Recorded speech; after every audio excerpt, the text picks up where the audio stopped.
Assalamualaikum warahmatullahi wabarakatuh.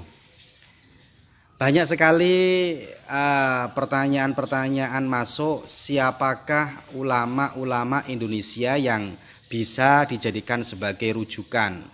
Siapa yang kita rekomendasikan untuk dijadikan sebagai rujukan? Pertanyaan ini berulang-ulang sekali ditanyakan kepada kami, cuman tidak kami jawab. Karena memang pertanyaan di akhir zaman ini tidak semua dijawab juga. Kadang ada pertanyaan jebakan. Pertanyaan tujuannya menjebak kita, kalau kita sudah dijawab, nanti biasanya setelah itu akan dibully habis-habisan. Tapi saya husnudzon. Untuk satu pertanyaan ini memang betul-betul niat bertanya. Baik, kalau memang betul-betul niat bertanya, maka kita kembali lagi kepada ayat Al-Quran yang berbunyi fas'alu ahla dzikri in kuntum la ta'lamun. Bertanyalah kalian kepada ahlu dzikri.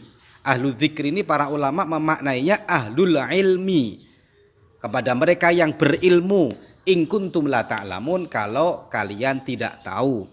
Jadi kalau kita tidak tahu, saya jenengan tidak tahu, lebih baik bertanya. Jangan malu untuk bertanya. Lah, mengenai ayat ini jangan dimakan mentah-mentah hanya melalui terjemah saja. Ahlul ilmi, orang yang mempunyai ilmu, tentu ilmunya Allah tidak hanya satu. Allah memberikan ilmu di dunia ini fannya banyak sekali. Artinya kita harus bertanya kepada mereka yang betul-betul mumpuni dalam ilmu itu. Jangan sampai Anda bertanya urusan matematika, Anda tanyanya kepada ahli dokter. Anda tanya kepada masalah penyakit, Anda tanyanya kepada ahli matematika. Lah ini otomatis akan menjadi bahasa Maduranya salbut, akan menjadi hancur ini pemahamannya. Nah, ilmunya Allah itu kan banyak. Maka kalau saya akan memilah-milah siapakah dalam bidang apakah, fan apakah yang bisa dijadikan sebagai rujukan. Kita mulai ya. Semoga enggak jadi fitnah setelah ini, tidak jadi masalah setelah ini. Saya coba menilai secara bijak menurut saya. Yang tidak sama dengan saya ya enggak masalah. Itu hak mereka, tapi menurut saya.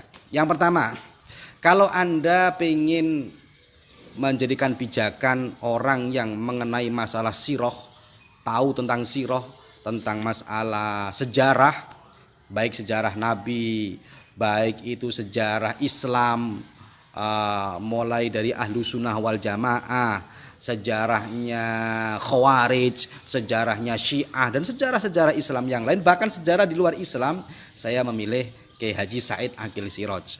Itu rekomendasi saya. Beliau kalau menjelaskan sejarah kita menikmati aja.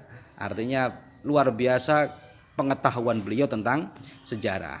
Kemudian kalau Anda tanya metode menghafal Quran, ilmu hafalan Quran, saya memilih kepada Ustadz Adi Hidayat.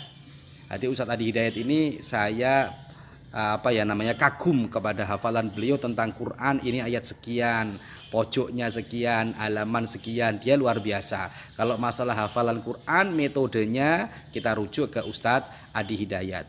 Kemudian kalau masalah tafsir Al-Quran, kalau tadi hafalannya, sekarang tafsir Al-Quran, saya kok lebih milih kepada Dr. Quraisy Shihab atau Habib Quraisy Shihab. Beliau luar biasa ya tentang ini, tentang pemahamannya tentang tafsir. Saya sangat-sangat kagum tentang keilmuan beliau. Atau Gus Baha juga bisa dijadikan sebagai rujukan dalam rangka memahami tafsir. Beliau kan selain hafal Quran, Gus Baha juga termasuk ahli tafsir. Jadi dua orang itu mungkin pantas untuk dijadikan sebagai rujukan. Kemudian mengenai masalah penyampaian yang mudah, enak, bisa membangkitkan suasana, itu saya lebih memilih Ustadz Abdul Somad.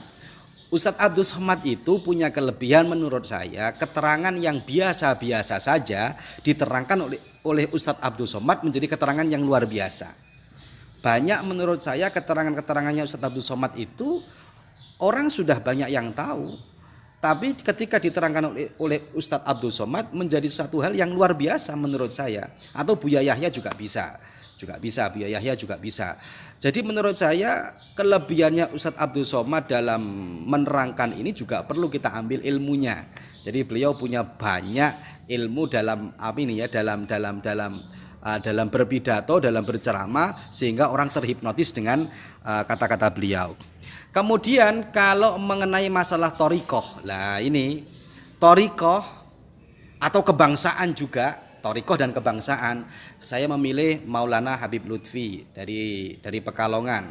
Sungguh luar biasa beliau Habib Lutfi. Jadi kalau kita belajar thariqah hati-hati ya, karena thariqah al-mu'tabarah di Indonesia ini tidak begitu banyak, kurang lebih 45 lah, 40-an, tidak sampai 50. Kita milih guru yang benar. Kalau saya lebih menyarankan thariqah mengikuti thariqahnya Habib Lutfi. Kebangsaan juga cara berpikirnya Habib Lutfi Solo atau Gus Muafik juga bisa.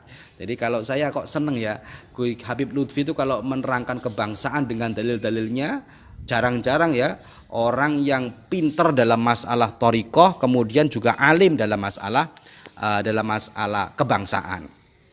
Kemudian kalau masalah manajemen keuangan syariat yang saat ini saya anggap paling berhasil, bagaimana ini kan juga Islam harus belajar seperti itu kan. Abdurrahman bin Auf bagaimana beliau menghidupkan ekonomi umat Islam. Kanjeng Nabi juga demikian. Sayyidina Abu Bakar, Sayyidina Umar juga demikian. Penting juga kita belajar bagaimana manajemen keuangan Islam yang baik. Saya memilih dalam hal ini UYM, Ustadz Yusuf Mansur. Beliau selain hafal Quran, selain punya metode menghafal Quran, selain suara beliau juga enak, pantas kita jadikan sebagai rujukan bagaimana kita memilih orang yang pantas untuk menghidupkan ekonomi Islam itu sendiri. Itu ya. Kemudian masalah apa lagi ini? Kepemimpinan. Kalau kepemimpinan saya kok senang kepada Tuan Guru Bajang. Masalah kepemimpinan. Jadi Tuan Guru Bajang ini salah satu ulama menurut saya yang beliau berhasil dalam memimpin. Tuan Guru Bajang pemikirannya juga moderat, tidak terlalu kaku, juga tidak liberal. Beliau alumni Mesir, luar biasa lah. Pernah jadi gubernur, lah pantas kalau kita masalah kepemimpinan memimpin Indonesia yang majemuk ini, saya memilih cara kepemimpinannya Tuan Guru Bajang yang pernah menjadi gubernur itu NTB ya. Kemudian mengenai masalah hikmah-hikmah, kan kita kalau baca ayat itu kan biasanya ada hikmah-hikmahnya, ada hadis kita pasti ada hikmah-hikmahnya. Kalau saya memilih indah sekali keterangannya yaitu Habib Novel Solo. Habib Novel Solo ini saya sering mendengarkan beliau menjelaskan hadis, kadang hadisnya pendek sekali tapi beliau mampu menjelaskan hikmah-hikmah di balik itu. Ini sungguh luar biasa. Kalau boleh saya mengucapkan I love you Habib. Saya mencintaimu Habib, semoga saya kelak dikumpulkan denganmu. Saya ingin sekali berguru dengan beliau. Saya pernah menyampaikan kepada anak-anak multimedianya Gus Dewa menjawab ini. Kapan-kapan kita akan ngalap barokah ke Habib Novel. Beliau multimedianya hebat menurut saya. Alimnya beliau hebat. Ketika beliau menjelaskan hikmah-hikmah juga hebat. Saya ingin sekali berguru dan menjadi muridnya beliau. Adem pokoknya kalau mendengarkan ceramahnya Habib Novel Solo. Nah itu hikmah-hikmah ya. Hikmah-hikmah beliau banyak sekali menurut saya. Memang beliau belajarnya langsung kepada Habib Anis. Jadi betul-betul futuh beliau itu dalam masalah hikmah-hikmah seperti ini. Kemudian masalah mengatur tutur kata yang indah. Terus kesabaran ya. Lagi saya memilih kepada Gusmus Kiai Haji Mustofa Bisri. Beliau Gusmus itu sabarnya luar biasa, dicaci orang, dihina orang pasti dimaafkan. Sudah pasti dimaafkan. Dan beliau ahli dalam menyampaikan sesuatu tutur kata yang indah. Saya pernah ya suatu hari tidak saya sebutkan suatu hari dalam diskusinya para ulama, waktu itu agak sedikit ribut agak sedikit ribut, tapi ributnya ulama. Saya nggak ikut-ikutan, ributnya ulama pasti beda dengan ributnya kita. Ributnya ulama kemudian tidak memunculkan sebuah solusi yang baik, kemudian Gusmus menyampaikan dengan kata-katanya yang sungguh mampu menghipnotis orang. Lah itunya kita bisa belajar dan harus belajar kepada Kiai Haji Mustofa Bisri dalam rangka itu. Kemudian kalau masalah fikih dan usul fikih, saya punya pilihan guru saya sendiri, mungkin banyak yang belum kenal.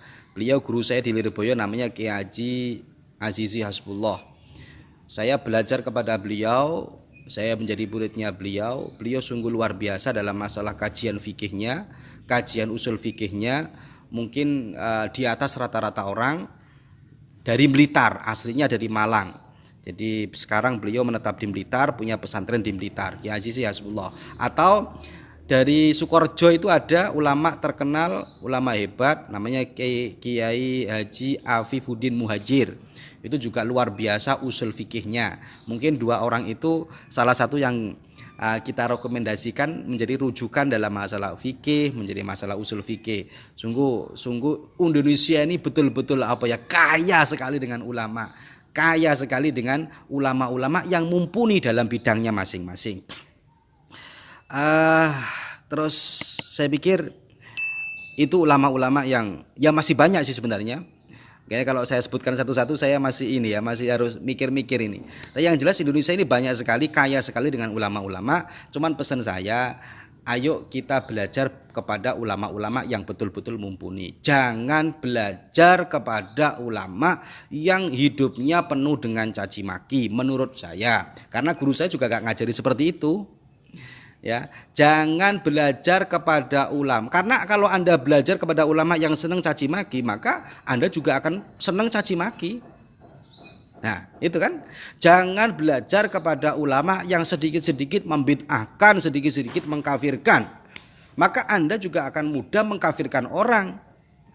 Jangan belajar kepada ulama yang tidak mau menerima perbedaan, maka Anda akan hidup menjadi manusia yang radikal. Jangan belajar kepada ulama yang yang suka mesoh-mesoh, yang suka ngomong kotor. Adalah, nggak saya sebutkan namanya. Nah, dia gak pakai ulama sih aslinya, tapi hidupnya misa-mesoh. Jadi mesohnya itu dia terkenal. Nah, kita bukan iri, ngapain iri? Enggak ada iri-irian kita. Kita tujuannya ilmu. Ya, jangan belajar kepada ulama yang senengane mesoh, senengane ngomong kotor, senengane menghina orang lain. Jangan. Belajarlah kepada mereka yang betul-betul ulama yang mumpuni dalam bidangnya. Saya pikir itu ulama-ulama yang mungkin di Indonesia yang sangat kaya raya ini, kaya buminya, kaya orangnya, kaya pemikirannya, kaya hasanahnya, dan kita tidak kehabisan ulama di Indonesia ini. Semoga Indonesia semakin barokah, semakin manfaat. Itu saja yang dapat saya sampaikan. Terima kasih. Assalamualaikum warahmatullahi wabarakatuh.